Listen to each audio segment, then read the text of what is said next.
안녕하세요. 김쌤입니다. 이번 시간에는 2025년 11월의 시험본 인사 2급 문제 한번 풀어보도록 하겠습니다. 순서가 좀 뒤죽박죽 되긴 했는데 전에 말씀드렸던 것처럼 이번 차수분에는 생산을 먼저 풀고 인사 풀이해드리고 물류를 풀이해드린다 했습니다. 자, 인사 1급, 2급이죠. 인사 2급 1번 문제부터 보겠습니다. 자, 기계학습에 대한 설명으로 옳지 않은 것인데 항상 4차 산업혁명 추가된 부분은 두 문제 정도 나오는 것 같아요. 기계학습에 추가된 유형, 기계학습의 유형을 보시면 머신러닝에는 지도학습, 비지도학습, 강화학습이라고 되어 있습니다. 그래서 지도학습은 분류 모형과 회귀 모형이 있죠. 그 다음에 학습 데이터로부터 하나의 함수를 유추하기 위한 방법이라고 되어 있습니다. 지도학습은 우리가 흔히 말하는 비지도학습에는 군집 분석, 오토인코더, 생성적 적대 신경망 등등 여러 가지가 있는데 이렇게 보시면 안 되고요. 내용을 갖다가 전부 다 알 수는 없습니다. 그래서 지금 이런 문제는 나올 때마다 한번 체크를 하시면 좋을 것 같고요. 강화학습은 로봇학습 알고리즘, 공급망 최적화 등이 있다. 이렇게 봐주시면 되겠죠. 솔직히 얘는 약간 틀리라고 된 문제 중에 하나예요. 틀려주시면 됩니다. 그래서 해당되는 것 중에 잘못된 거는 1번이다. 얘는 분류 모형과 회귀 모형 어디다? 그렇죠. 지도학습이다. 나머지는 이렇게 나올 때마다 읽어주시면 됩니다. 자, 2번 문제. 2번 문제를 보시면 주식회사 생산성은 ERP 도입을 앞두고 인사, 근태, 급여, 전 과정을 현행 유지가 아닌 제로 베이스에서 전면 검토했다. 부서별로 따르던 신청 승인 절차를 통합하고 승인 단계를 7단계에서 3단계로 축소 및 사원 관리자 셀프 서비스를 도입했대요. 또한 직무, 직급, 표준화를 택했고요. 근태, 급여, 회계로 이어지는 흐름을 여기가 포인트네요. 전면적으로 재설계해서 다시 근본적으로 설계하도록 했다. 요 단어를 우리가 알고 있는 것을 말하면 뭡니까 이게? 그렇죠. BPR이죠. BPR입니다. 지트는 적시 생산 시스템이고요. TQM은 종합적 품질 관리입니다. HRD는 인적자원 개발에 대해서 얘기한 거죠. 자, 답 체크했고요. 3번은 보시자마자 바로 답이 나와야죠. 자, ERP 발전 과정은 뭐부터 시작합니까? 그죠? MRP1부터 시작하고요. 그 다음에 MRP2, ERP, 확장이 ERP로 들어가는 4번이다. 바로 답 나오죠. 4번입니다. 다음 보기에 대한 설명으로 적절한 것은 했습니다. 생산의 인사팀은 다양한 기능을 지원하는 ERP 시스템을 도입했다. 이 시스템은 AI 기반 빅데이터 분석과 비즈니스 애널리틱스라는 기능을 포함하고 있다. 인사팀은 시스템을 통해 매월 조직, 직무, 근무 유형의 인건비, 근태형 평가 데이터 분석을 하고 있다. 특히 사업부의 초과 근무 급증과 이직 위험 지수가 상승하면 시스템이 사전에 경고하고 인사팀은 해당 부서와 협의하여 교대제 충원 교육 예산을 조정해 초과 근무와 수당 이직을 줄이는 선제적 대응을 할 수 있게 됐다. 결국은 여기서 얘기하는 건 뭐예요? 그죠? 먼저 예측하고 조치할 수 있게 됐다라고 되어 있는 거죠. 4번입니다. 인건비 및 이직에 대한 예측 및 의사결정을 지원할 수 있게 됐다. 이런 문제들은 그냥 문제만 잘 읽어주시면 되는 거예요. 자, 네 문제 지났고요. 여기서부터가 이제 여러분들이 알고 계시는 인사에 대한 내용이 나오게 됩니다. 인사에 대한 내용은 문제 보시면서 다양하게 나올 수 있으니까 여러분들 꼼꼼하게 봐주시면 좋을 것 같아요. 인적자원 관리 방식 중에 인적자원의 능력 개발과 만족감 증진에 관심을 두는 능력 개발과 만족감 증진에 관심을 두는 실천적 경영을 중시하는 관리 기법을 우리는 행동지향적 관리 기법이라고 합니다. 인간 중심적 관리는 종업원의 인격체로 보는 거고요. 전략지향적 관리는 종업원의 잠재 능력에 관심을 갖는 거고, 미래지향적 관리는 인적자원 활용, 보존보다는 미래에 대해 육성, 개발 쪽에 조금 더 관심을 갖는 거죠. 그래서 그렇게 중요하지 않은 부분이에요. 그래도 혹시나 모르니까 여러분들이 이거 하나 체크를 하나 해주시면 좋을 것 같습니다. 자, 그래서 답은 2번 체크하고 넘어갑니다. 자, 오히려 6번이 저는 제가 자주 나온다고 말씀드렸던 거죠. 우리가 직무 관련 용어로 직업이라고 불리는 게 있습니다. 아마 이것도 문제 자주 보신 분들은 많이 나왔구나 라고 생각할 거예요. 이쪽 용어에는 다양한 게 있었죠. 요소부터 시작해서 과업, 직위, 그 다음에 직무, 직군, 직종까지 나와 있는데, 여기서 일이라고 불리는 거, 일반적으로 직업이라고 불리는 거는 우리가 뭐라 불렀어요? 직종이죠. 직종입니다. 답은 1번이고요. 직위는 사람에게 주어진 과업의 집단이고요. 그 다음에 과업 같은 경우에는 일의 단위를 얘기하죠. 특정한 목표를 위해 수행될 수 있는 작업을 얘기합니다. 직군은 동일하거나 유사한 직무의 집단을 얘기했다. 자, 7번 문제 들어갑니다. 보기의 사례는 D 기업에서 직무평가를 수행하는 과정에서 발생한 상황이다. 평가자가 범한 오류로 가장 적절한 것을 냈습니다. 자, 우리 오류도 여러 개가 있죠. 오류도 인사고과 오류에는 정말 많은 오류들이 있습니다. 그래서 보시면은 후광 효과, 헤일로 효과라고 부르기도 하는데 현혹 효과라고 부르기도 하죠. 후광 효과도 있고요.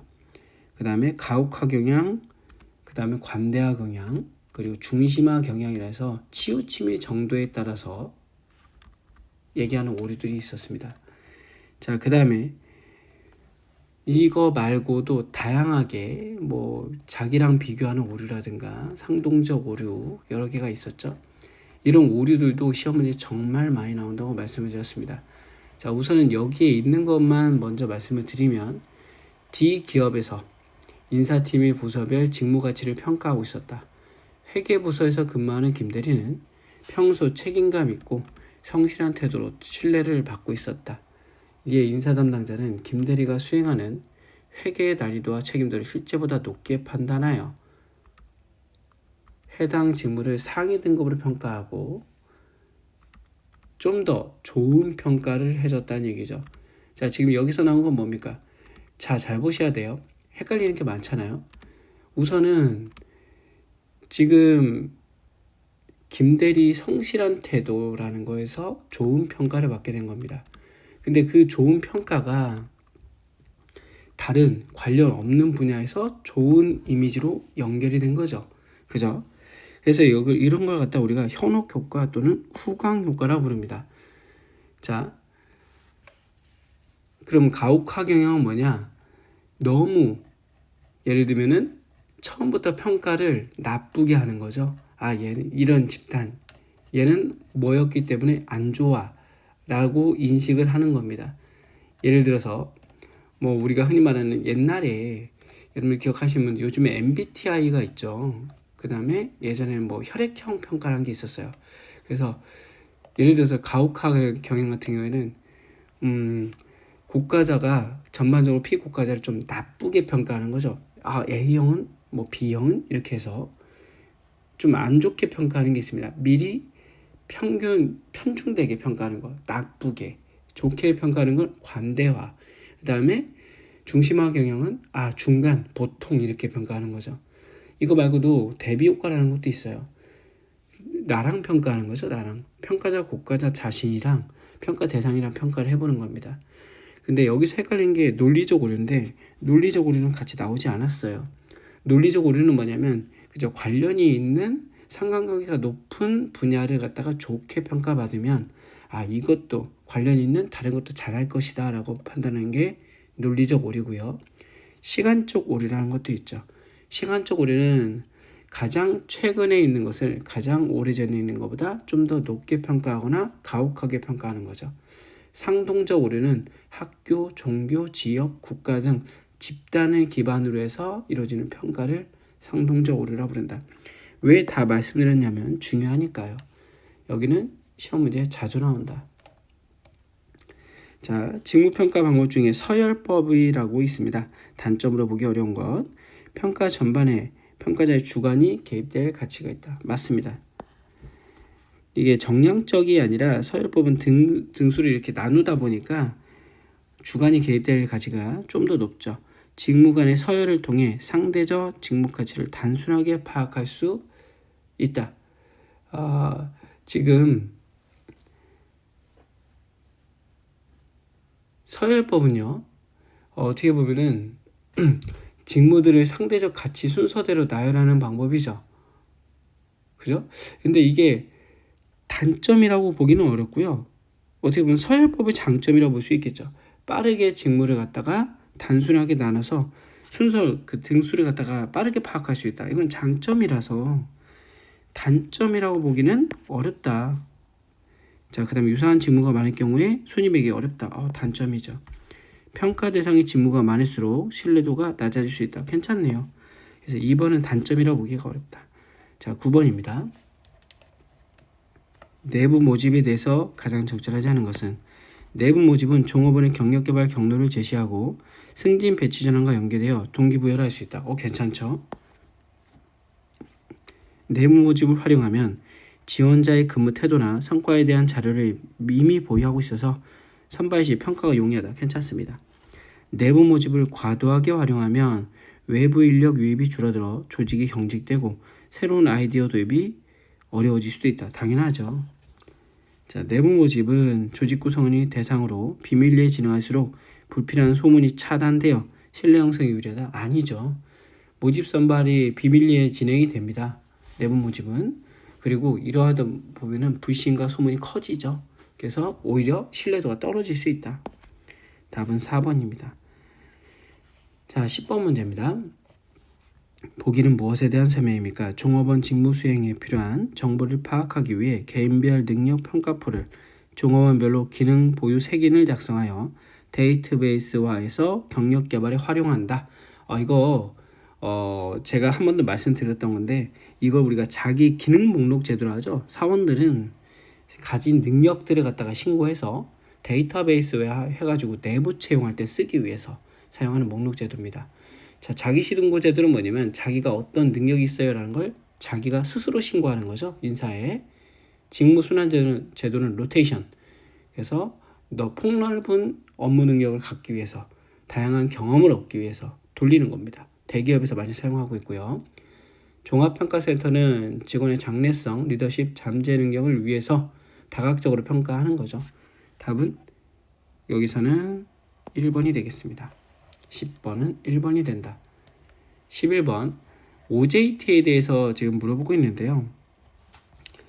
OJT는 우리 여러분도 아시지만 OJT와 오프 더 JT는 약자가 똑같아요. 온 더 잡 트레이닝과 오프 더 잡 트레이닝을 얘기합니다. 그래서 가장 적절하지 않은 것, 아는 것을 찾아봐라. 표준화된 대규모 인원을 교육 장소에서 가장 효과적인 기법이다. 오프 더 JT죠. 틀렸고요. 직무 현장에서 실제 업무를 통해 학습이 이루어진다. 얘가 OJT가 맞네요. 얘는 지금 틀린 걸 고르라 했죠. 그럼 1번이 답이 되겠네요. 3번도 볼까요? 개별 학습자의 능력과 진도에 맞춰서, 얘도 OJT가 맞고요. 즉각적인 피드백, 업무 수행 능력 향상, OJT네요. 나머지는 OJT가 되겠고요. 1번만 오프 더 JT가 되겠습니다.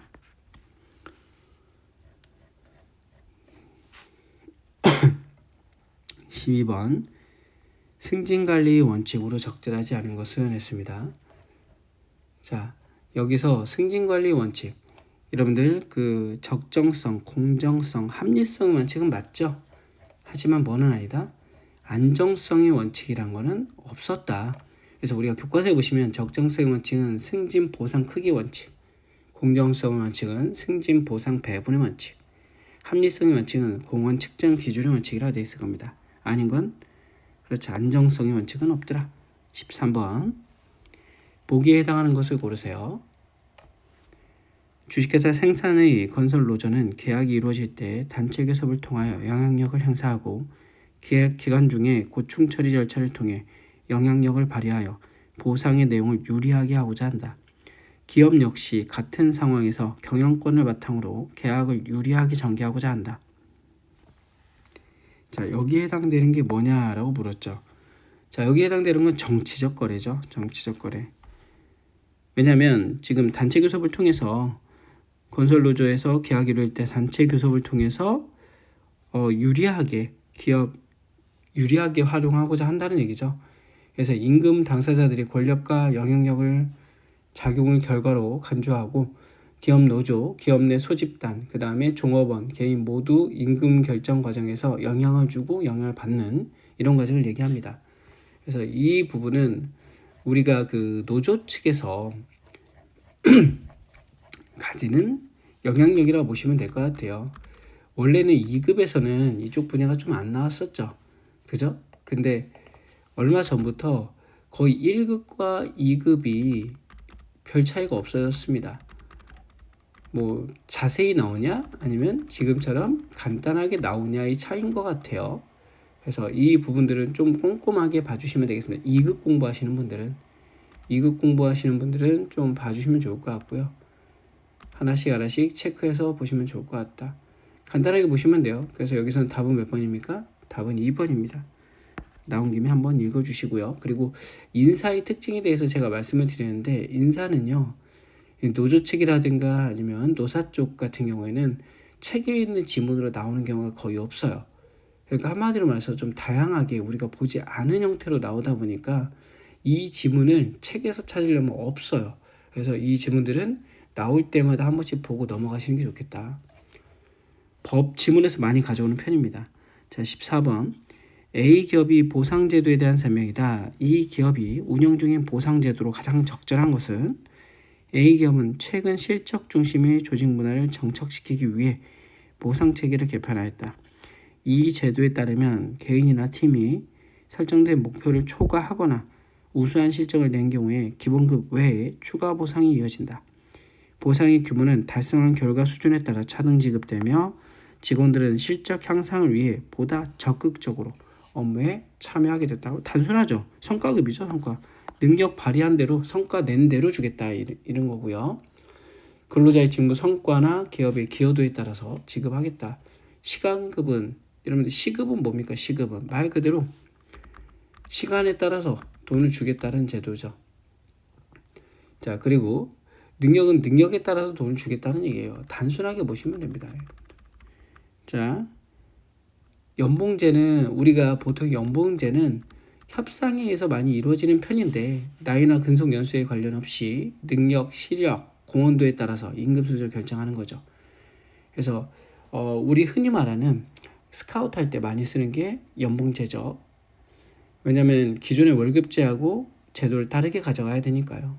시간급제는 단순 시간으로 주는 거예요. 그래서 단순 시간급제와 복류 시간급제가 있다고 하는데 단순 시간급제는 작업 분량과 관계없이 그냥 몇 시간에 얼마, 복류 시간급제는 과업 기준으로 다단계적으로 나눠서 주는 겁니다.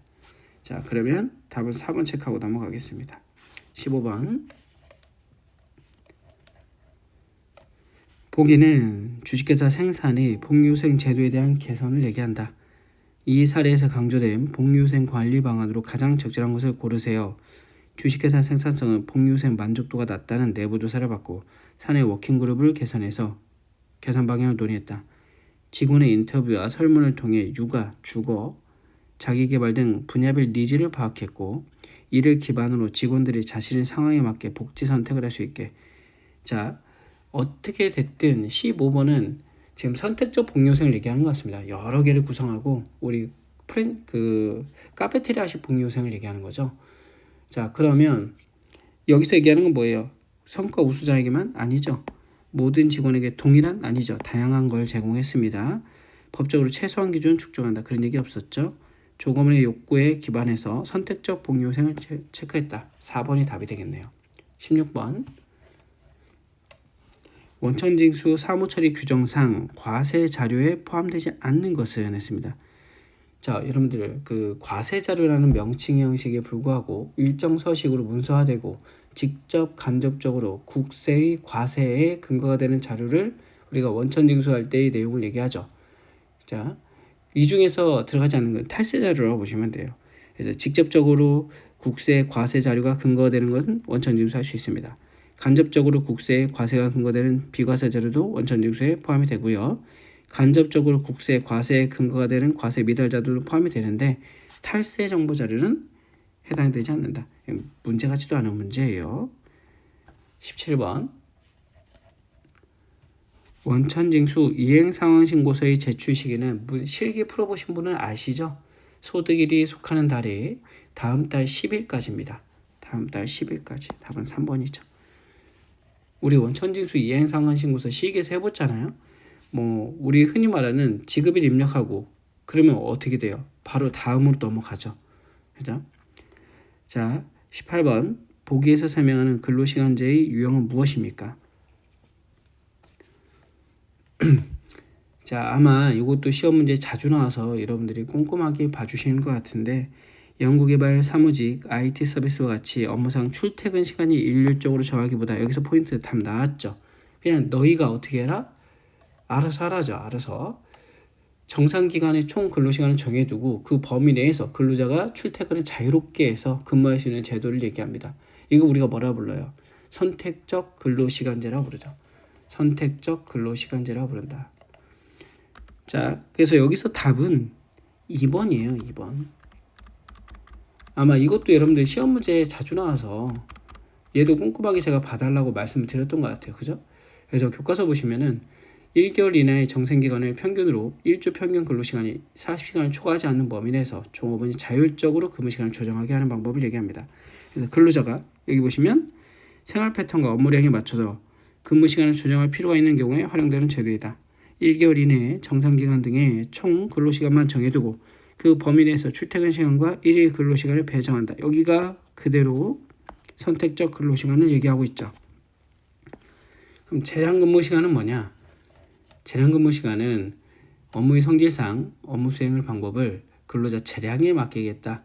사용자와 근로자가 서면으로 합의해서 근로시간을 정한 것을 얘기하고요. 그 다음에 탄력적 근로시간제는 이거는 얘기했던 것 같아요. 어느 주 어느 날 나온다 했었죠. 그래서 일정 기간 내에 어느 주 또는 어느 날에 근로시간을 탄력적으로 배치해서 운영하는 거. 간주시간 근로제는 출근했다 치는 거죠. 사용자가 종업원에게 본인 근로시간 관리를 위임해 주는 것이다. 자, 그래서 답은 2번입니다. 19번 노동조합이 기본권으로 적절하지 않은 것 됐습니다. 자, 우선은 여러분들 노동조합의 3대 권리가 있어요. 단결권, 단체 교섭권, 단체 행동권입니다. 아닌 건 몇 번이야? 경영 참가권이란 건 없더라. 답은 이렇게 보고 넘어가시면 됩니다. 자, 20번입니다. 단체 협약서의 미실행 혹은 단체 협약서의 약속이 달라질 경우에 노사 간의 분쟁 시 근로자를 대신하여 노동조합에서 사용자 측과 협상하고 해결해 주는 제도를 무엇이라 부릅니까? 라고 되어 있습니다. 자, 답은 고충 처리 제도를 얘기합니다. 단체 협약서의 미실행 혹은 협약서의 약속이 달라지는 경우에 노사 간 분쟁 시 이를 해결하기 위해서 사용하는 방법이다 라고 되어 있습니다. 아마 교과서에도 여러분 나와 있을 거예요. 그래서 참고로 한번 봐주시면 좋을 것 같고요. 우선은 얘 말고도 그 보시면은 노사협의제도라든가 그 다음에 노사공동결정제도가 시험 문제 자주 나오는 편이니까 이쪽도 여러분들이 좀 참고해서 알아주시면 좋을 것 같습니다. 자, 다시 한번 얘기하지만 2급도 마찬가지 범위는 똑같다. 범위는 똑같은데 자세히 나오느냐 지금처럼 간단하게 일부만 나오냐의 차이기 때문에 꼼꼼하게 봐주시면 좋을 것 같습니다. 그래서 20번은 답이 2번이 되고요. 한번 문제를 풀어봤습니다. 크게 어렵게 나오진 않은 것 같은데 지엽적으로 나오는 몇 문제가 있어요. 항상 20문제 중에서 한 서너 문제는 버릴 수 있다라고 생각하고 문제를 풀어주시면 좋을 것 같습니다. 자, 문제 풀어봤고요. 만약에 내가 인사를 꼼꼼하게 풀고 싶다 그러면 2급처럼 범위를 갖다 띄엄띄엄 보시면 안 되고요. 1급과 2급은 인사는 내용을 같이 공부하셔야 돼요. 그리고 2급을 보신다고 보시면 됩니다. 자, 그러면 바로 실기 문제 풀어보도록 하겠습니다. 수고하셨습니다.